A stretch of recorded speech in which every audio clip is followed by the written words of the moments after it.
Assalamualaikum warahmatullahi wabarakatuh. Perkenalkan, nama saya Abdul Halim. Saya dosen di program studi S1 Teknik Kimia Universitas Internasional Semen Indonesia.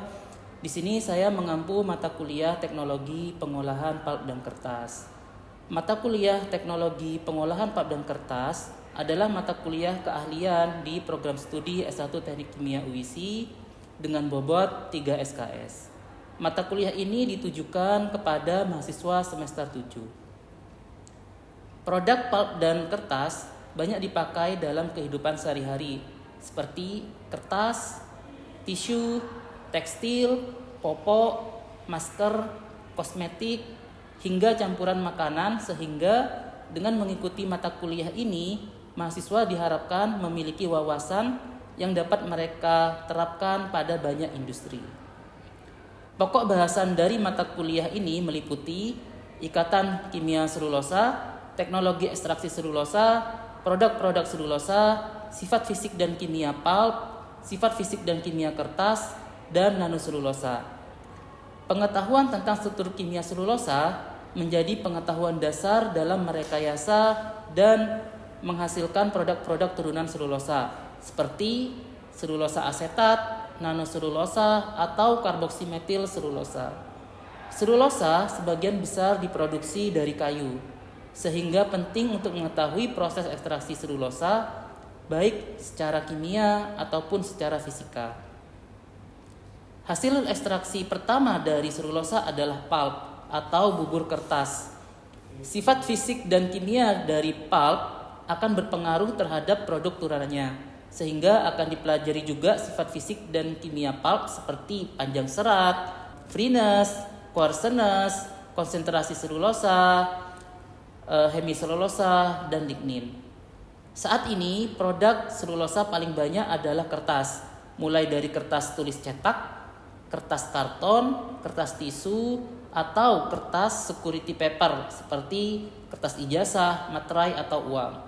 Untuk itu, dipelajari juga bagaimana proses pembuatan kertas dan bahan kimia yang berpengaruh untuk menghasilkan produk kertas dengan sifat yang diinginkan. Produk selulosa lain seperti nanoselulosa, kertas kuno dari beberapa negara seperti Deluang di Indonesia, Kozo di Jepang, kertas sai di Thailand juga akan dibahas dalam kuliah ini. Capaian pembelajaran mata kuliah ini adalah mahasiswa semester 7 program studi teknik kimia memiliki wawasan tentang struktur kimia selulosa, proses ekstraksi, dan pemanfaatan selulosa pada beberapa produk dengan tepat. Metode pembelajaran yang digunakan adalah kuliah tatap muka, diskusi dan presentasi, kunjungan industri atau kuliah tamu, tugas, eksperimen singkat, dan ujian. Dalam diskusi dan presentasi, mahasiswa dibagi menjadi beberapa kelompok. Salah satu tugas presentasi misalkan mempresentasikan ide-ide mahasiswa tentang potensi aplikasi kertas. Dalam kunjungan industri atau kuliah tamu, mahasiswa diajak berkunjung ke industri kertas atau pulp jika memungkinkan. Jika tidak memungkinkan, maka akan diundang praktisi pulp dan kertas untuk memberikan kuliah tamu baik secara luring ataupun daring. Dalam eksperimen singkat, mahasiswa diajak untuk membuat nanoselulosa atau membuat kertas. Untuk tugas, mahasiswa diminta untuk mereview atau membaca materi terkait. Penilaian dalam mata kuliah ini adalah terdiri dari tugas atau post-test yang memiliki bobot paling besar, yaitu 50% yang terbagi dalam 10 kali pertemuan, sehingga masing-masing pertemuan 5%. Laporan sebesar 10% yang terbagi menjadi laporan praktikum dan laporan kunjungan industri atau kuliah tamu. Selanjutnya, kuis 1 sebesar 10%, kuis 2 sebesar 10%, UTS sebesar 10%, dan UAS sebesar 10%. Berikut adalah video pembelajaran kelas teknologi pengolahan pulp dan kertas. Assalamualaikum warahmatullahi wabarakatuh. Waalaikumsalam warahmatullahi wabarakatuh. Ya, di pertemuan kita yang ke-6 kali ini, kita akan membahas tentang selulosa selulos nanomaterial. Nah, di pertemuan sebelumnya kita sudah membahas terkait dengan apa itu selulosa, apa itu pulp, dan proses-prosesnya. Kali ini kita akan membahas terkait dengan selulos nanomaterial, di mana selulos nanomaterial ini adalah salah satu bahan turunan dari selulosa yang dibuat dalam ukuran nano, di mana nanti ada banyak potensi dari selulos nanomaterial ini, baik untuk produk industri, baik dari industri makanan, industri kosmetik, ataupun di bidang medis. Sebelum kita membahas lebih jauh terkait dengan apa itu selulos nanomaterial, kita akan coba kupas apa sih aplikasi dari selulos nanomaterial. Nah, di sini ada yang sering pakai skincare gak? Siapa coba? Oh, banyak ya rupanya ya yang pakai skincare. Oke, jadi salah satu aplikasi selulos nanomaterial itu yang pertama adalah sebagai adhesif. Adhesif itu maksudnya kayak selotip, tapi ini selotipnya itu bukan untuk selotip yang seperti kita pakai sehari-hari ya, tetapi lebih kepada material maju. Seperti misalkan untuk selotip, kalau misalkan di bedah itu kan ada yang pakai dijahit, ada yang pakai lem kayak gitu. Nah, ini lebih kepada selotip seperti itu. Yang kedua untuk tinta. Tinta di sini juga bukan untuk tinta biasa kayak gitu, tapi untuk tinta elektronik ya.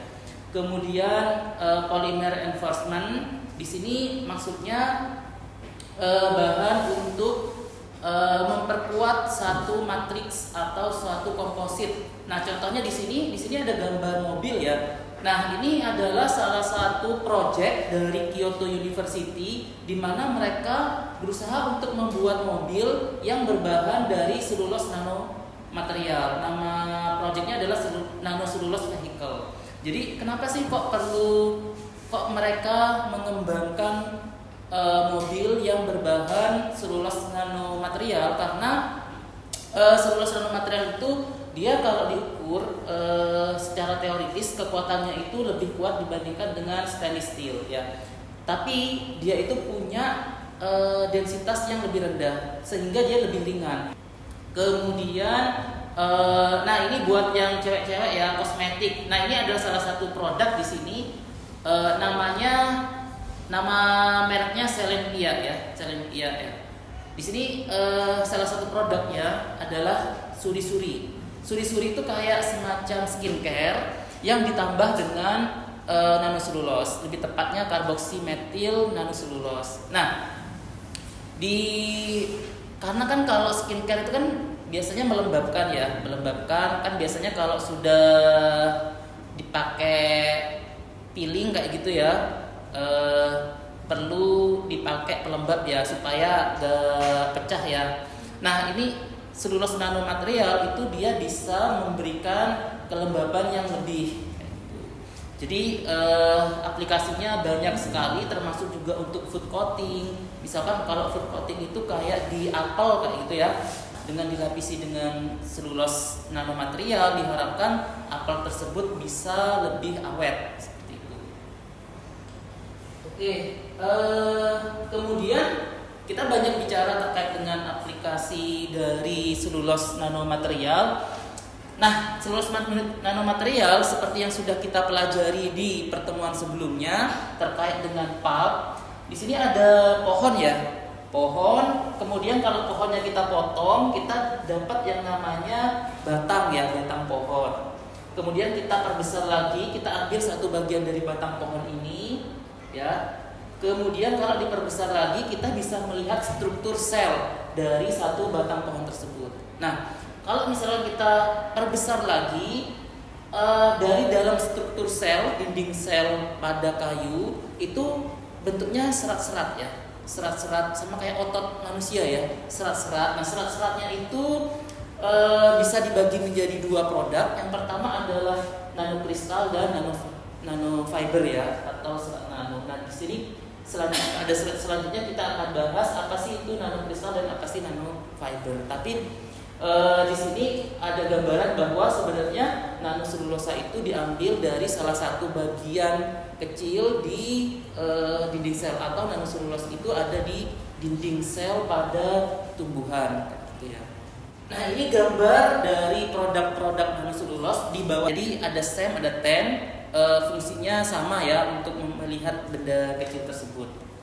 Nah, yang di sini ini adalah dari selulos nanokristal yang A, kemudian yang B ini adalah selulos nanofiber, kemudian yang C itu juga sama selulos nanofiber, bedanya yang B ini menggunakan pretreatment, yang C ini tidak di pretreatment. Nanti kita akan bahas apa itu pretreatment dan tanpa pretreatment untuk selulos nanofiber.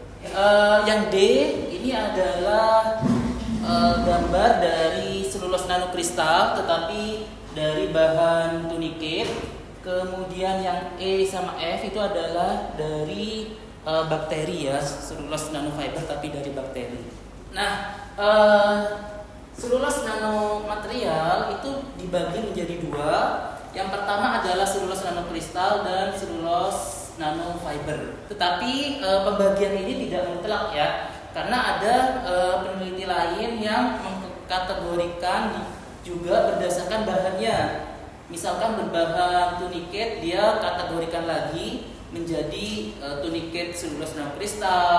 Berbahan alga dia kategorikan lagi menjadi alga selulos. Berbahan dari bakteri dia kategorikan lagi menjadi bakterial selulos. Tapi secara garis besar pada umumnya bisa digolongkan menjadi dua, yaitu selulos nanokristal dan selulos nanofiber. Sampai sini ada pertanyaan?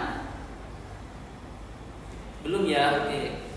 Nah, selain itu sifat dari selulos nanokristal ini dipengaruhi oleh beberapa faktor. Yang pertama adalah sumber dari selulosnya, yang kedua adalah produksinya atau proses ekstraksinya, yang ketiga adalah sifat kimia permukaannya. Oke. Sekarang saya tanya, kira-kira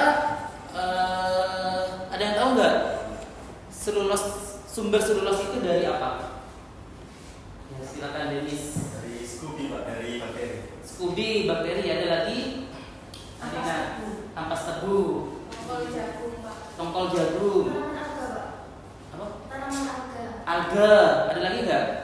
Dari rumput. Dari rumput. Buah-buahan. Buah-buahan. Oke. Biji-bijian kayak apa? Biji nangka? Ya, oke. Jadi sumber selulos itu ada banyak ya.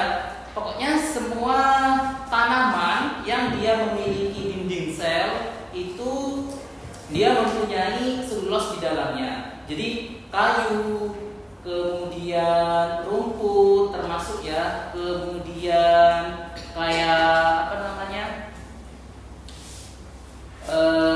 pohon kelapa, termasuk serabut atau apa buah yang bagian luar dari kelapa tersebut. Pokoknya hampir semua tumbuhan itu karena dia memiliki dinding sel maka dia memiliki selulos. Yang membedakan adalah kadar selulos pada dinding sel tersebut. Umumnya pada kayu, misalkan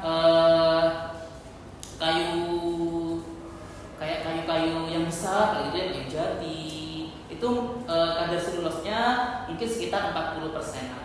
Nah, untuk tanaman-tanaman yang non-wood itu kayak misalkan palem, jenis-jenis palem, kayak jenis-jenis kelapa sawit, itu kadar selulosnya justru lebih tinggi ya, sekitar bisa sampai 50%. Tergantung dari jenis tanamannya. Nah, sekarang kita proses ekstraksi selulos nanomaterial. Kalau di pertemuan sebelumnya kita membahas terkait dengan proses ekstraksi dari pulpnya, kita akan membahas lebih jauh ekstraksi selulos nanomaterial. Nah, selulos nanomaterial itu diambil dari pulp ya. Kemarin kita udah bahas bagaimana cara membuat pulp. Nah, sekarang dari pulp tersebut kemudian dia akan dilakukan pretreatment ya pretreatment dan dilanjutkan dengan proses yang namanya refinement. Jadi ada dua proses di sini untuk mendapatkan selulose nanomaterial ya. Yang pertama adalah pretreatment, setelah pretreatment kemudian refinement. Nah, pretreatment ini gunanya untuk menghomogenkan. Nah, kan bahan-bahan dari pulp itu kan dia bisa dibilang kurang seragam ya komposisi kimianya, maka dilakukan pretreatment terdahulu supaya dia lebih seragam. Termasuk juga ukuran-ukurannya, panjang fiber, diameter fiber itu dihomogenkan supaya nanti bahannya juga lebih bagus. Produk dari selulose nanofibernya juga lebih bagus. Kemudian baru dilakukan refinement. Refinement ini untuk memotong-motong kan serat dari pulp itu kan ukurannya mikron ya. Kemudian dia dipotong-potong untuk menghasilkan ukuran yang lebih kecil lagi yaitu ukuran nano. Nah, prosesnya ini bisa ditambahkan dengan kimia ataupun enzim ya, dengan penambahan kimia ataupun enzim supaya nanti proses pemotongan tersebut bisa terkontrol. Nah, ada dua proses refinement di sini. Yang pertama adalah secara asam, hidrolisis asam. Ya, biasanya pakai asam sulfat, asam chloride atau HCl ya, asam fosfat. Jadi asam-asam kuat di sini yang dipakai ya, asam-asam kuat. Nah, asam-asam kuat ini nanti akan memotong dari serat selulose ya. Dari serat selulose yang ukurannya mikron nanti dia akan potong. Nah, dipotongnya itu adalah di bagian yang amorph atau disorder ya. Jadi kayak misalkan kalau di kalian perkaderan ya, di perkaderan itu kan bisa berbaris gitu ya. Terus kalian saling berpegangan kayak gitu ya. Terus ada yang kelasnya yang berusaha untuk memecah. Nah, kalau yang solid itu kan susah untuk diputus ya. Tapi kalau misalkan nggak solid itu kan nanti bisa putus ya, bisa putus. Nah, ilustrasinya seperti itu. Seperti saat PKKMB ya. Jadi saat simulasi PKKMB. Nah, di sini asam-asam ini akan menyerang rantai-rantai dari selulose yang dia tidak tersusun dengan rapi atau tidak berbaris dengan rapi. Yang berbaris dengan rapi itu disebut dengan kristal, sedangkan yang dia itu acak itu disebut dengan amorph. Nah, yang dia serang oleh asam itu adalah bagian yang amorph. Nah, yang bersisa bagian kristal. Nah, sehingga dia ukurannya kecil-kecil, makanya disebut dengan selulose nanokristal. Kemudian yang kedua dengan cara mekanik ya, dengan cara mekanik. Jadi kalau cara mekanik ini bukan dipotong-potong secara kimia tetapi digerus ya, sama kayak menggerus pensil ya, pensil supaya runcing itu kan ya kira-kira sama kayak dia. Jadi dikuliti kayak gitu secara mekanik. Nah, ini mekanismenya. Yang pertama tadi adalah selulose nanokristal. Jadi ilustrasinya itu seperti ini ya. Ilustrasi dari pembuatan selulose nanokristal. Ini adalah seratnya ya. Kita lihat di sini ada bagian yang gelumpal ya. Nah, ini adalah bagian yang amorph. Yang ini kristal. Nah, kemudian kalau misalkan ditambahkan dengan H2SO4 dia akan menyerang yang bagian sini amorphnya, sehingga dia akan membentuk cuman kristalnya aja. Dan kristalnya ini itu panjangnya dalam nanometer, juga diameternya dalam nanometer, sehingga kita bisa mendapatkan selulose nanokristal. Jadi bagian kristalnya saja di sini. Nah, karena kita menggunakan asam kuat ini bisa mengoksidasi bagian terluar dari selulose. Nah, kita tahu bahwa bagian terluar atau gugus fungsi dari selulose itu adalah OH.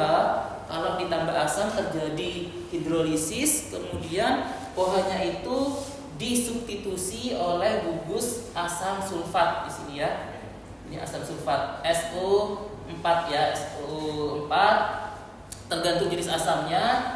Kemudian karena setelah dihidrolisis biasanya dinetralkan menggunakan NaOH, maka ada ion Na di sini ya. Nah, maka permukaan dari selulos nanokristal itu selalu memiliki trace ya atau sisa dari zat asam yang menghidrolisis dia. Gitu. Misalkan kalau yang digunakan HCl di sini yang tersisa adalah Cl ya, Cl- atau ClNa kalau ditambahkan NaOH atau dinetralkan dengan NaOH. Kalau misalkan yang digunakan untuk hidrolisis itu asam fosfat, di sini bersisa gugus fosfat. Untuk selulos nanofiber, nah selulos nanofiber ini bisa dibagi menjadi dua. Tadi kan prosesnya secara mekanik ya, dan bisa ditambahkan dengan enzim. Nah, saat ditambahkan dengan enzim, enzimnya disebut dengan tempo ya. Nama kimianya adalah 2,2,66 tetrametil piperidin 1 oksil radikal. Nah, disingkatnya tempo biar nggak panjang namanya ya. Nah, kalau ditambahkan dengan enzim tempo, maka bagian terluar dari selulos nanofiber akan mengalami oksidasi menjadi gugus asam karboksilat atau COOH, kemudian dinetralkan dengan NaOH menjadi COONa. Nah, sedangkan yang secara mekanikal dia tidak ditambahkan enzim sehingga tidak terjadi oksidasi. Ya, kalau oksidasi kan dari alkohol menjadi asam karboksilat, dia karena tidak ditambahkan enzim, tidak mengalami oksidasi, maka gugusnya tetap ya, yaitu OH di sini. Itu kira-kira perbedaan proses pembuatan selulos nanokristal dan selulos nanofiber. Oke, sampai sini ada pertanyaan? Iya, silakan. Jadi pertanyaan saya adalah perbedaan apa sih yang paling menonjol pada proses selulus nanofiber dan selulus nanokristal? Perbedaan apa? Paling menonjol. Oke. Perbedaan apa sih yang paling menonjol antara selulus nanofiber dan selulus nanokristal? Oke, ini pertanyaan bagus sekali. Jadi saya akan tunjukkan foto dari selulus nanofiber dan selulus nanokristal. Nah, ini ya. Jadi perbedaannya sebenarnya ada banyak antara selulus nanofiber dan selulus nanokristal. Tapi yang paling penting atau yang menjadi dasar adalah bentuk atau ukurannya. Ya, kalau selulus nanokristal dia bentuknya kayak jarum, ya kan? Di sini kayak jarum ya, runcing-runcing kayak gitu ya. Itu kayak jarum. Tapi kalau selulus nanofiber bentuknya seperti benang, ya, berserabut, ya. Jadi kalau selulus nanokristal dia bentuknya kayak jarum karena dia saking kecilnya dan tadi ya dipotong-potong ya. Kalau nanofiber dia nggak dipotong-potong, jadi dia panjang kayak kayak benang kayak gitu ya, kayak benang. Tapi diameternya itu ukuran nano. Gitu. Apakah udah jelas? Jelas. Oke. Kita lanjutkan. Nah, ini perbedaan antara selulus nanokristal dan selulus nanofiber. Oke, selulus nanokristal dia stiff. Stiff itu apa? Stiff itu kaku. Ya, dia kaku. Stiff itu kaku. Kalau selulus nanofiber dia fleksibel. Karena tadi panjang ya, kayak benang lah. Kalau jarum itu kan kaku ya. Kemudian CNC bentuknya spindle-like atau seperti jarum. Kalau selulus nanofiber dia fiber atau kayak benang ya, benang itu bentuknya. Kemudian panjangnya 50 sampai 300 50 nanometer. Kalau selulose nanofiber panjangnya bisa sangat panjang sekali ya. Ini tergantung pada bahan yang dipakai. Bisa dalam ukuran mikro sampai yang paling panjang mungkin 41 mm. Jadi sampai setengah senti ya. Kayak gitu saking panjangnya.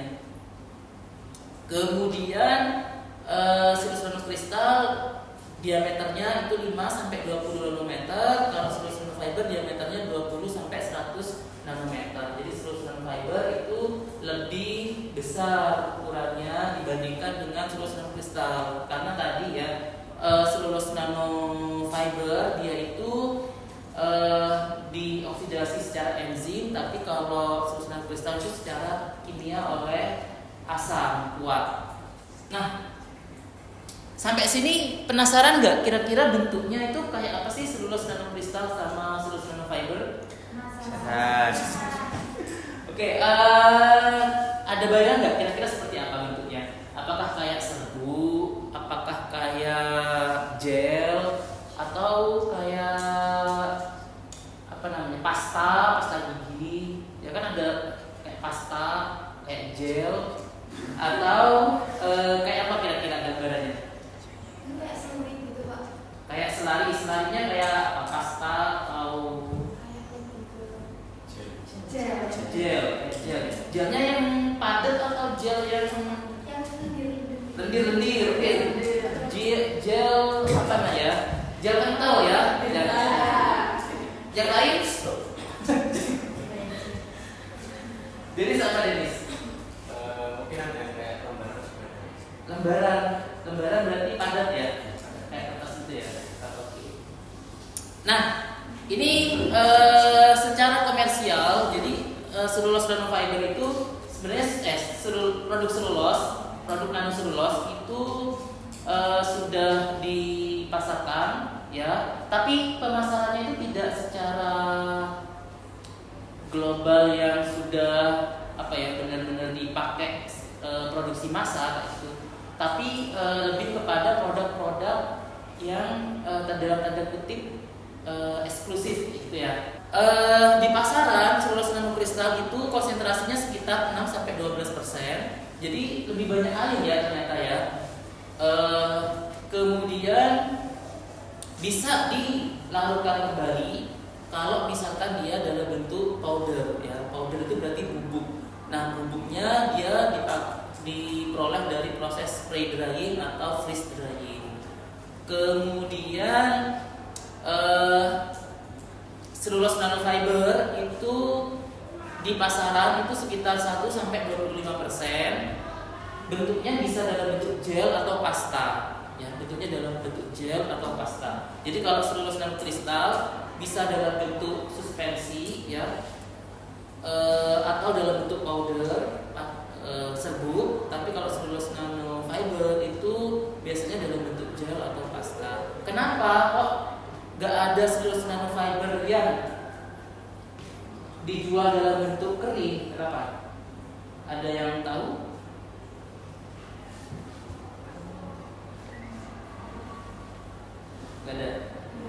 Gak ada yang tahu ya.